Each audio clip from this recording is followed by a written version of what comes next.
महत्वपूर्ण बात यह है कि आप लोग का एक टाइम फ्रेम मैं डिस्कशन कर लेता हूं कि कैसे आप लोग आगे बढ़ोगे। आज से आगे बढ़ने के बजाय आप ये सोचो कि किस दिन हमारा क्या होना चाहिए। फोकस हमेशा एंड डे को रख के करो, ठीक है।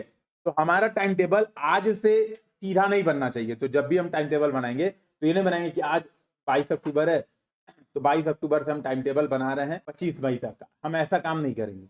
हम कैसा काम करेंगे उसको सुन लीजिए। हम क्या करेंगे, पहले सोचेंगे 25 मई, फिर अपने आप की फीलिंग लेंगे कि 20 मई को हमारे साथ क्या क्या हो रहा होगा। फिर हम सोचेंगे कि उसके एक महीने पहले हम क्या कर रहे होंगे। इस बेसिस पे टारगेट अपने बनाएंगे। मैं अपने हिसाब से बताऊं तो मैं जनरली अपने बर्थडे के दिन, तो 26 मार्च को मेरा बर्थडे आता है, 26 मार्च के बाद मैं जनरली मेंस की पढ़ाई बंद कर देता था, ठीक है। मेंस की पढ़ाई बंद कर दी मैंने और ऑप्शनल की पढ़ाई बंद कर दी। नॉर्मली मेरे साथ यही होता था कि मैं 26 मार्च के बाद पूरी तरह से प्री ओरिएंटेड हो जाता था। मतलब 8 घंटे 7 घंटे प्रीलिम्स के लिए फुल टेस्ट लगाना, क्विजेस सॉल्व करना, ये काम मैं स्टार्ट कर देता था। कब से? 26 मार्च से। आप सभी को सजेशन दूंगा कि आप ये तारीख रख लो 1 मार्च। खासतौर पे जो फर्स्ट अटेम्प्टर हैं, जिनको प्री में दिक्कत आती है, जिनको डाउटफुल होता है, तो आप डेट रख लो 1 मार्च। यानी 1 मार्च से पहले हमें क्या क्या हो जाना चाहिए, हमारी मेंस की प्रिपरेशन ठीक ठाक कंप्लीट हो जानी चाहिए। तो मेंस की प्रिपरेशन का ठीक ठाक का क्या मतलब है?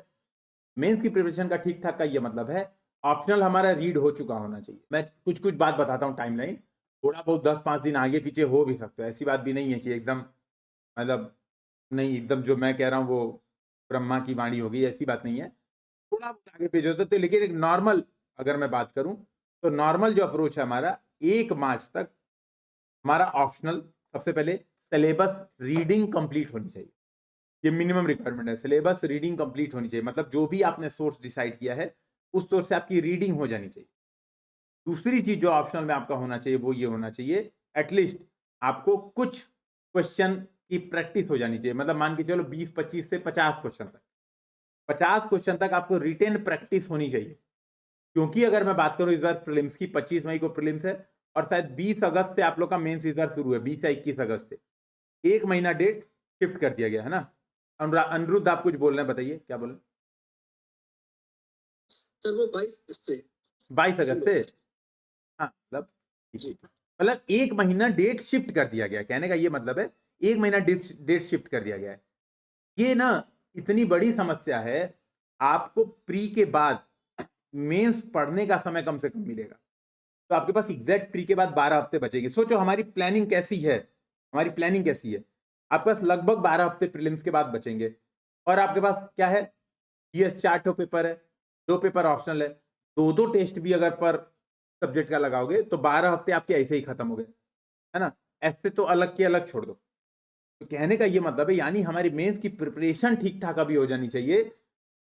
प्री के बाद हमारे पास क्या बचे, रिवीजन प्लस आंसर राइटिंग, मतलब सीरीज। और वो भी आंसर राइटिंग नहीं, ये नहीं हमें कि आंसर राइटिंग सीखने बैठे हैं, हमें रिवीजन प्लस सीरीज प्लस क्या कहते हैं इसको, रट्टा मारना, जिसको हम रट्टा मारना कहते हैं वो, और करंट अफेयर्स। यही चीज हमारे प्री के बाद बचनी चाहिए। तो प्री के पहले भाई मार्च के बाद मुझे नहीं उम्मीद है, जो व्यक्ति बताना ऐसे लाइक या डिसलाइक करके, कौन कौन व्यक्ति ऐसा है जो हिम्मत दिखाएगा कि सर हम तो मई तक पढ़ेंगे, सर मेंस आंसर राइटिंग हम मई तक करेंगे? कोई है ऐसा? सर हम मई वाले हैं, मई तक आंसर राइटिंग करेंगे। कोई नहीं है। उम्मीद यही रहती है मार्च के बाद ना आपका हिम्मत ही नहीं होगा। मेरे जैसे व्यक्ति का हिम्मत नहीं होता था, हर बार प्रीलिम्स निकल जाता था आराम से, ठीक है, हर बार प्रीलिम्स आराम से निकल जाता था, तब भी मैं मार्च के बाद नहीं उठाता था मेंस की चीजें। तो मुझे पता है आप लोग के साथ भी यही चीजें होंगी। यानी इसका मतलब क्या है, प्री के बाद हम कर नहीं सकते, मार्च के बाद हम करेंगे नहीं, यानी मार्च के पहले क्या क्या करना पड़ेगा। तो वही बात मैं बता रहा हूँ कि ऑप्शनल रीडिंग कंप्लीट होनी चाहिए, 50 आंसर लिखे होने चाहिए कम से कम।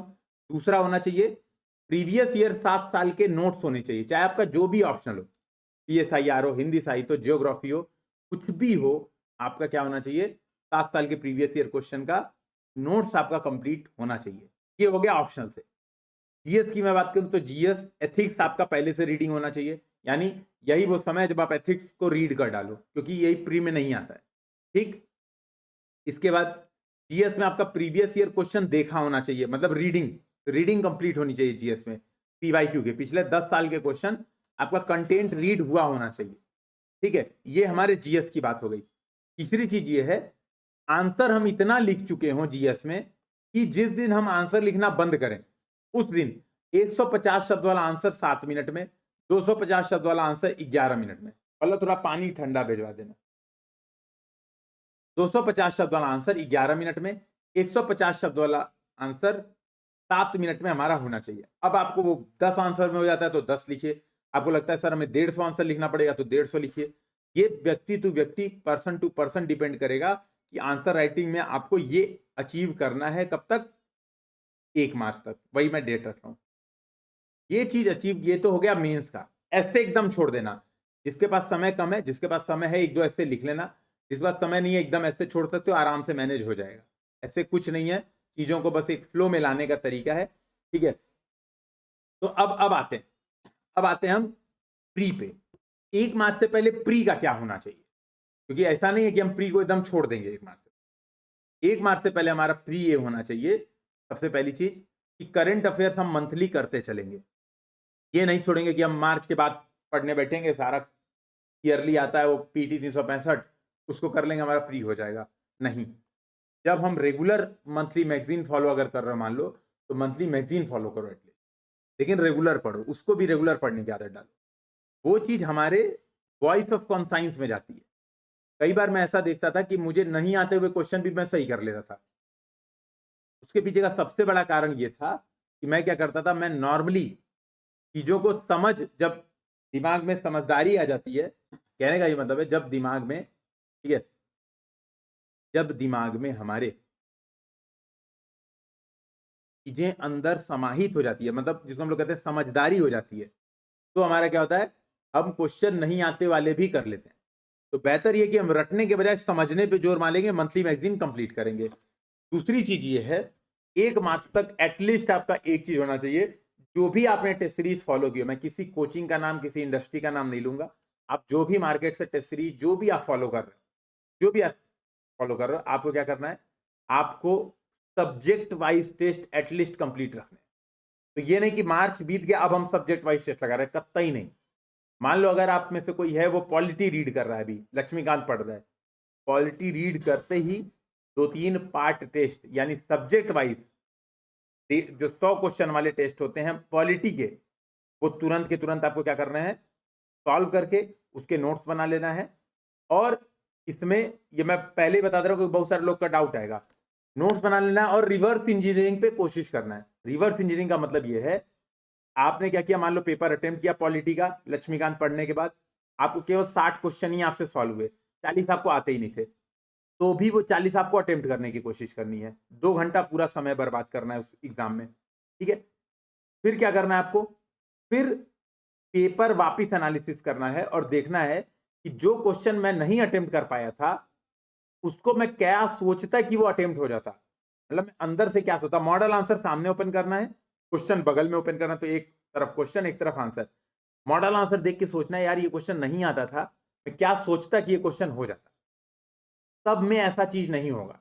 तो ये भी बात पहले ही क्लियर कर दे रहा हूं, हर क्वेश्चन में ये चीज नहीं होगी कि आपको नहीं आता तो भी हो जाएगा, लेकिन बहुत सारे क्वेश्चन ऐसे होंगे तो आपको लगेगा जब अगला टेस्ट दे रहे होगे ना, तब याद आएगा यार पिछले टेस्ट में ऐसा हुआ था, ये वाला इस तरह का क्वेश्चन आया था, मैंने उसको छोड़ दिया था, मैंने उसको सॉल्व नहीं किया था, लेकिन इस टेस्ट में वो चीज मैनेज हो जा रही है।